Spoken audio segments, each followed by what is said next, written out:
I want my family out of my house, even though I invited them first. You are allowed to change your mind. My spouse and I made a major lifestyle shift last year.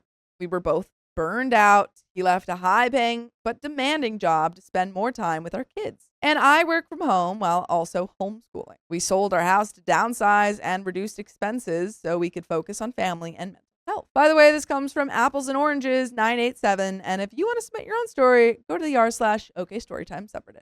So, around this time, a close family member, single parent of multiple kids, was also in a tough spot financially and emotionally. She's never had stable income or a traditional 9-to-5 lifestyle. She wanted to live simply and independently, and we shared a dream of creating a kind of community.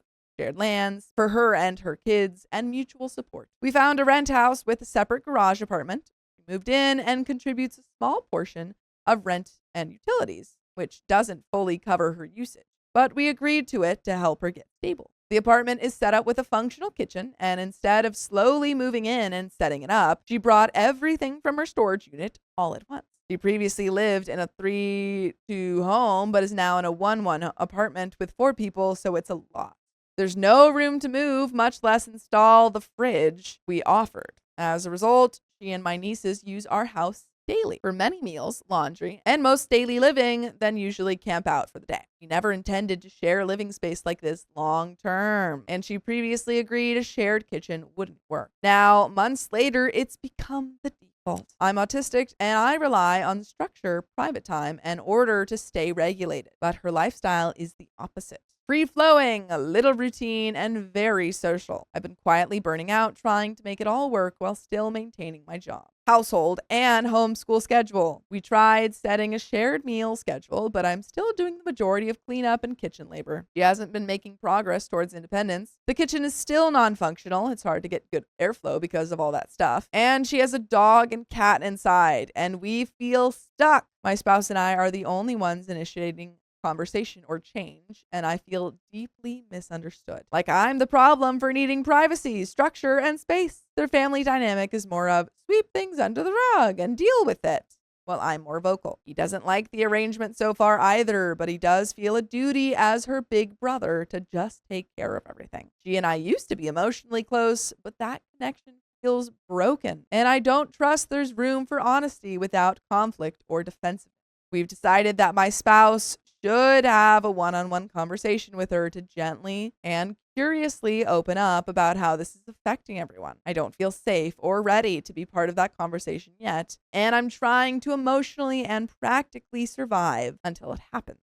It feels like she's assumed this arrangement could go on forever, but I can't function this way anymore. Am I the a-hole for pulling back and preparing to set firm boundaries, even if it changes or damages our relationship? Comment 1, always remember this. Never burn yourself to warm others, because that's the exact situation you are in right now. It's okay to break a relationship, then that's breaking yourself. Take a stand. OP says, I've always been told that you can't do this to family. Comment 2 says, you can't expect a person who can't get their life together to be a reliable and stable partner in building community and sharing responsibilities. OP says, unfortunately, I didn't know her day-to-day life was like this before. She was living with my mother-in-law, and we got into a habit of having Sundays as family hangout days. Those days were glorious. The kids would play, the adults would dream and plan for the future. Everyone participated in cooking and cleaning, and she was motivated to change her situation. Comment 3 says, nope, not the a-hole. You know what you need, and your spouse is willing to get it for you.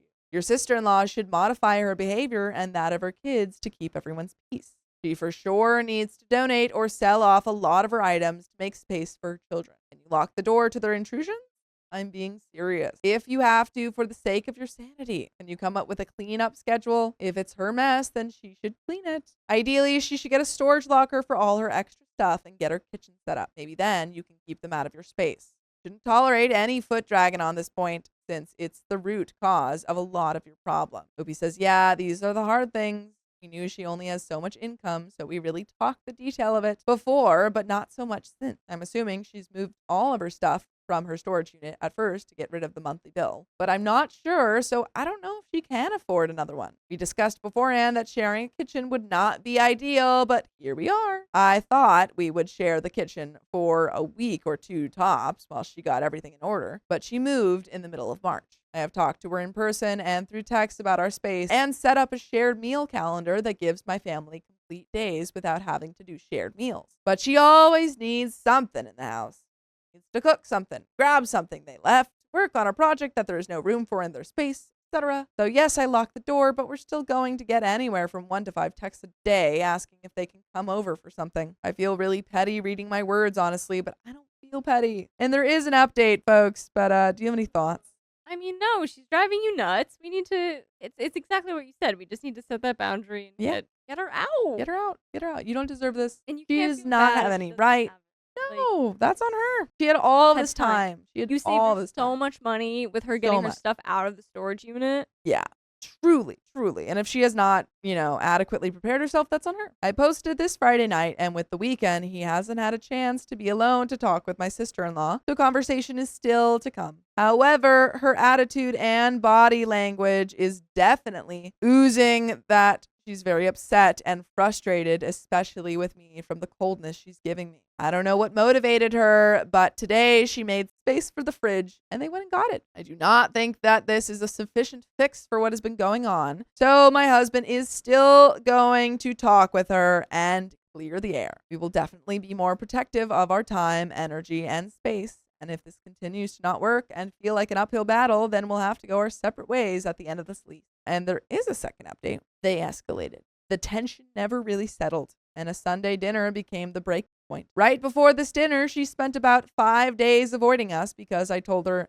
no about something. In her anger, annoyance, whatever, she finally got her apartment in order enough for us to get the fridge for us. After the dinner, our first time to really see her and her kids in days, my sister-in-law texted to say she no longer wanted to follow my meal schedule, which I had only created to help us all plan and prep more easily, and that she didn't want to be around me when I looked annoyed. I will admit that I probably had body language because she came in and was visibly upset and ignoring everyone, including my kids. That text led to a back and forth conversation, which ended with a 9-minute voice note where she vented her frustrations. It was emotionally heavy, and though it wasn't outright cruel, it centered her perspective without acknowledging ours and putting blame on me that is unwarranted. Also, to add, this text conversation was between my husband and her. She completely left me out of the text thread. That's when something shifted in me. I realized I had been tiptoeing for too long, thanks to everyone's comments on the original post, trying to be helpful, thoughtful, avoidant of conflict, hoping things would smooth out on their own. But the truth is, I had been overriding my own needs. I didn't feel seen like y'all were able to point out, and my boundaries were becoming unsustainable. But you know what's always sustainable? Listening to full episodes of stories just like this. Go to Spotify, Apple Podcasts, or iHeartRadio and search up OK Storytime. I've since found my confidence. That doesn't mean I'm angry or shutting the door completely. In fact, I still acknowledged her birthday and did so with kindness. But I'm no longer chasing peace at the cost of my own wellness. My husband and I are united in this now. We're being thoughtful and calm, but clear. The next step is still a one-on-one conversation between him and her to directly address everything. But for the time being, she is not dependent upon our house for her daily needs and wants. I want to stay kind. I want things to feel mutual and respectful. But I also want to be honest that I can't keep stretching myself thin to avoid discomfort. That's not peace. That's just people pleasing in disguise. Thanks for sticking with me through this and taking the time to comment and converse with me. I appreciate you all. And folks, that is the end of that story. Good on you. I think OP is on the right track. Yeah. I think you know what you need to do and just keep trusting yourself. Got it. Stick it out for yourself and don't let anyone walk over you. Yeah. But folks, that is the end of that story. I refuse to give my car to my stepdaughter. She didn't take it lightly. My husband and I have a 5-year-old son together, and he has an 18 female daughter, Sally, from his previous marriage. Sally is an entitled, manipulative young lady who has spent her entire life milking the child of divorce card in order to make her parents feel bad for her and give her everything she wanted. By the way, this comes from Status Silver 1772, and if you want to submit your own stories, go to the r/OK Storytime subreddit. So, as a result, she is now a lazy adult, has poor grades in school, no perspective, no job, and no desire to get a job or do something with her life. Although my husband and her bio mom are both responsible for how she turned out, instead of coming together and working towards helping her to do something, they prefer to blame each other and they do everything they can to undermine the other one. For example, if my husband punishes Sally by not giving her spending money, her mom will immediately throw money at her. If her mom takes her car away as a punishment, my husband will immediately give her his car to use to go places. It's a very strange dynamic they have and very different from what he has with me. When I asked him why he's so different in terms of parenting my son with me versus Sally with her bio mom, he said, I am his wife, and I am a normal, sane woman who he can actually communicate with. Whatever, I feel like they are both wrong, but Sally is not my daughter, and I'm happy I don't have to spend too much time with her. Now that summer break has started, Sally is the most important problem in the world. Her car broke, and she needs one to use this summer to go places, meet her friends, go to parties, etc. Her mom is not willing to give her her car because she needs it to go to work. My husband needs his car to go to work, and neither of them is willing to buy her a new one. So Sally, the genius, found the perfect solution and asked me to give her one of my cars. To be clear, I have 2 cars, a big SUV that was given to me by my employer and a smaller one that I use when I go into town because it's easier to park. I refused and told her she can't use any of my cars. She insisted and said, I don't need 2 cars at the same time, but she needs one to get around. I told her she's free to use public transportation or get a job and buy one herself. Now Sally is going around to my husband's relatives complaining that I'm trying to exploit her and send her to work. I had a good laugh about this with my husband's sister, but my mother-in-law claims I could have just refused instead of telling her to get a job. I'm a little confused what's so bad about telling an adult to get a job. It's not like I sent a 12-year-old to work for her food or anything. And then some comments. Revolutionary Diet says, not the a-hole, hide your keys. Pleasant Ben says, ditto on the not the a-hole. Also make it clear to all that you will call the police if a car goes missing, and you'll tell them who took it. Boo Boo says, this OP because from what you've described, Sally wouldn't think twice about borrowing one of your cars.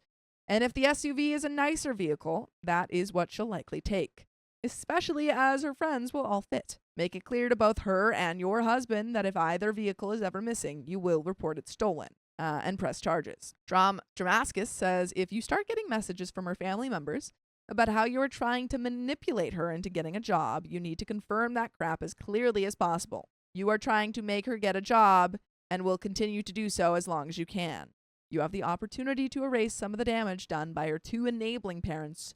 Do not be deterred. Opie says, the strange thing is that my husband agrees with me. Her mother totally hates me and is teaching her that everything I say is BS. My husband's sisters agree with me. And my mother-in-law babies her because she is her first grandchild. But I feel like no one in this situation is doing her a favor. I'm not trying to manipulate her, but her situation is so different to what I'm used to or how I parent my own child that it's insane. Like, how can it be so horrible to teach an adult responsibility? To want to give her direction in life? I don't know what they can expect to do with her, honestly. They can't support her for the rest of her life. And it's sad because she's capable and a healthy adult. Even people with disabilities work and want to do something with their lives. So she has no excuse. And there is an update. But John, what do you have to say? You know, she doesn't have to have your cars, you know, for sure. She's definitely not entitled to it, you know. No. And yeah, there's nothing wrong with being like, hey, go take public transportation. Or I feel like, honestly, having a spoiled kid use public transportation is also a very good experience for them. Yeah, I think so. It's like, okay, yeah, you're going to learn how this works. How, you know, that it's actually, you know, for the most part, unless you're in a more dangerous area, but like for the most part, very easy to use. But there's an update. Let's do it. The majority of you advised me to hide my car keys because Sally would most likely try to steal one of my cars when I am not home. You are not far from the truth because she oftentimes does this with her mother's car, meaning she will take the car when her mom is not home without asking her if she needs it later or ask for permission. So your advice makes a lot of sense.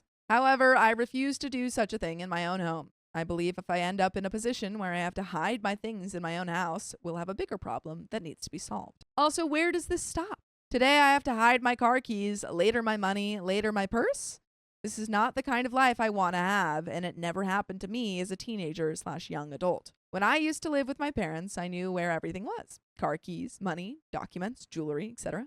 And I never took anything without asking. So after reading the comments, I decided to follow their advice, but in a less dramatic way. I sat my husband and his daughter down to have a chat. I made it clear in front of my husband that Sally insisted she uses one of my cars, and I do not agree with it. Then I told Sally that I know she sometimes takes her mother's car without asking, and warned her not to dare do something with my cars when I'm not home, because if she does, I will call the police and report the car stolen. She was shocked and asked me if I would stoop so low as to report her for stealing just for a car that I don't use or need anyways. I told her it's not me who would stoop so low, but her, because taking something that does not belong to you, especially after being told no, is the clear definition of stealing. She goes to one of the car dealerships. She's like, you're not even using this car. I just want to borrow it. You're not using it. I just want to use it. But I will say sometimes I'm like, God, parents, if we can just speak in a little less parent speak. Yeah. Like speak to them as adults. Don't be like, you're going to jail. Yeah. I don't know. It's just do that. You know, it's just like a vibe of like the way that they articulate things. It's like, well, actually, you're the one stealing. Just like, look, I don't. These are my cars. Yeah. At the end of the day, and like, I'm not giving you them. Yeah, I don't have to. Yeah. No, I'm not using them, but I don't want you to use them. So. That's it. That's kind of it. So yes, I would report it. I think for the first time in her life, she understood there will be consequences for her actions, and she did not protest further. After this, I asked her to clarify in front of my husband how it is that me suggesting she gets a job makes me a person who tries to exploit her, based on what she told my mother-in-law and sister-in-law. My husband had no idea about it and just exploded. After hearing what happened, he told her it's good that we hear what she talks about behind our backs because he will give her even more reasons to complain. My husband told her she will not be seeing any money from him during this summer. Sally started crying and told me he can't do this. But my husband told her he can, and he will. His responsibility as her parent is to feed her, buy her clothes, and help her pay for school items. But that's it. She's an adult, and if she wants to party or see her friends, she should start paying for it herself, since she never appreciated anything she was given. By the way, you should appreciate how many full episodes of stories just like this you can listen to. 50 plus days worth of episodes. There's a little bit left to this story. But do you have any final thoughts? Parenting or otherwise? Listen up. Yeah, I'm listening. Again, I just like, why can't we level with our kids? Like, why can't we level with them? Like listen up. Yeah. I just don't want you to use my car. And my parents have said that. I don't want you to drive my car. And I'm like, what? I don't want you to. Okay. Like, yeah. It's you ask them like 3 times, and the third time you're like, if they said no. Yeah. You do like the puppy eyes, like the. Yeah, it doesn't work. It doesn't work. They're like, no. I'm like, okay, all right, yeah. I tried. If you if your dad's on the phone, and then you say, hey, can I borrow your car? And he still says no, he's not gonna give you that car. No. Do you know how many things that you can get when your parents are on the phone and you ask them? So many things. I was literally just about to say, like, I feel like Sophia was like the easiest child on planet Earth to parent because you're just like the perfect archetype of a child. Yeah, where's Sam? Sam is like, yeah. The thing is that I think the problem is that I didn't do anything wrong in a big sense. Yeah. So I got in trouble for really small things. You'd be a little bit sneaky here and there. Give us an example. Like the phone. Oh yeah. It's like a little bit sneaky. Yeah, but I wasn't doing anything, so like I would get in a lot of trouble for like not doing the dishes. You know, like that would be equivalent to like going out or sneaking out. That's insane to me. Oh wow. Yeah. Wow. Yeah, because I wasn't doing anything, so they had nothing to punish. You gotta let your kids think. Yeah. Let them go sneak out, and they think they're sneaking out, and then they're gonna have fun. Yeah. That's my opinion. But you know where they are, and you're like, okay. Yeah. I think that's a good idea. Yeah. I'm gonna do that. Yeah. I can't help. See, my mom, instead of being like, oh, I'm chill with everything or whatever, my mom was just like, that's stupid. Like drinking, stupid. And I was like, that is stupid. You're right. And then I just felt like I was better than everyone else for not to. Nice. So that also works. There's a little bit left to the story. Apparently, this is the hill my husband is willing to pass away on. And he even told his ex-wife about his plans, making it clear that if she wants to support Sally's activities this summer, she'll have to do it alone because he'll not contribute to anything that's not a necessity. So yeah, this is where we are at now. Sally stormed out of our house and of course went to her grandmother to complain. But I am waiting. If mother-in-law opens any discussions about it with me, I'll make it clear she's free to support Sally as much as she wants. We are not stopping her. Some comments. Beachboy442 says, good to hear spouse supports ya. Not always the case. Floofien Wifi says, obviously good talk. You use that shiny spine to good advantage.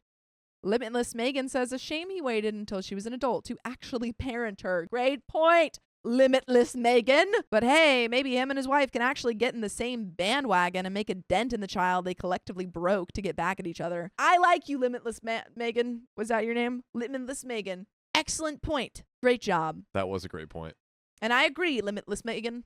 Yeah, that's not your stepdaughter's car, but like maybe we can all work together as parents. No. To parent the kid. We must have a Cold War of parenting where we spoil the kid endlessly until they're a freaking brat as a proxy war of getting back at each other. What a nightmare. Makes everything worse. What a nightmare to be that kid, to be like, yeah, my parents hate each other, so I can just pit them against each other and get what I want from one of them. Like, you know that one of them is going to give you something because they hate the other one.